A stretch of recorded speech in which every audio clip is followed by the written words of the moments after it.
आज वन्य समाज और निवेशवाद के अंतर्गत हम सामीन की चुनौती, युद्ध और वन विनाश तथा वानिकी में नए बदलाव के विषय में अध्ययन करेंगे। सबसे पहले सामीन की चुनौती के विषय में हम पढ़ेंगे कि सामीन की चुनौती क्या थी। डचों ने सबसे पहले तो खेती की जमीन पर लगान लगा दिया। बाद में कुछ लोगों को इस शर्त पर लगान मुक्त कर दिया कि वे सामूहिक रूप से लकड़ी काटने और भैंसे उपलब्ध कराने का काम मुफ्त करेंगे। वन भूमि पर खेती के अधिकार को सीमित कर दिया गया।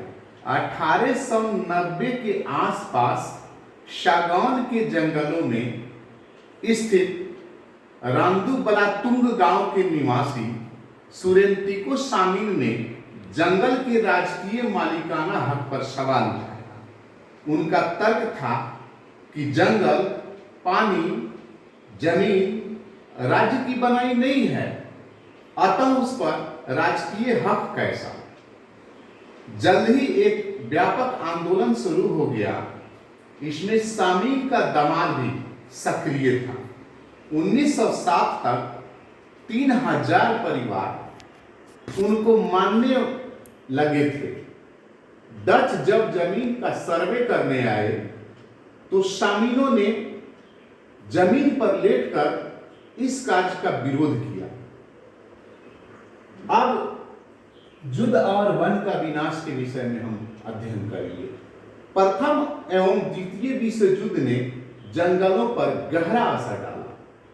वन विभाग ने अंग्रेजों की जंगी जहाजों की जरूरत पूरा करने हेतु बेतहाशा पेड़ काटे।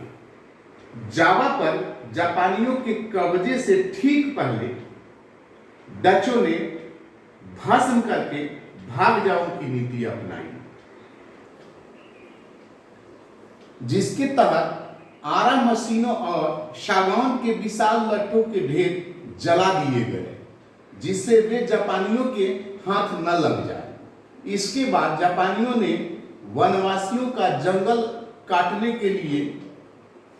को काटने के लिए बाध्य करके अपने युद्ध उद्योग के लिए जंगलों का निर्मम दोहन किया।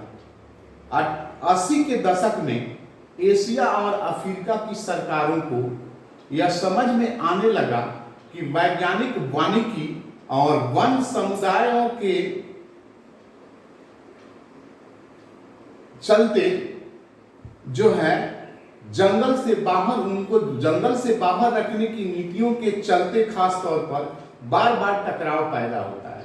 सरकार यह समझने लगी कि अब लकड़ी हासिल करने से ज्यादा अच्छा है कि उस जंगल की सुरक्षा देना, यानी इमारती लकड़ी हासिल करने से ज्यादा अच्छा है कि उस जंगल को सुरक्षा देना। सरकार ने भी मान लिया कि अपने लक्ष्य को हासिल करने के लिए वन प्रदेशों के लोगों की मदद लेनी होगी।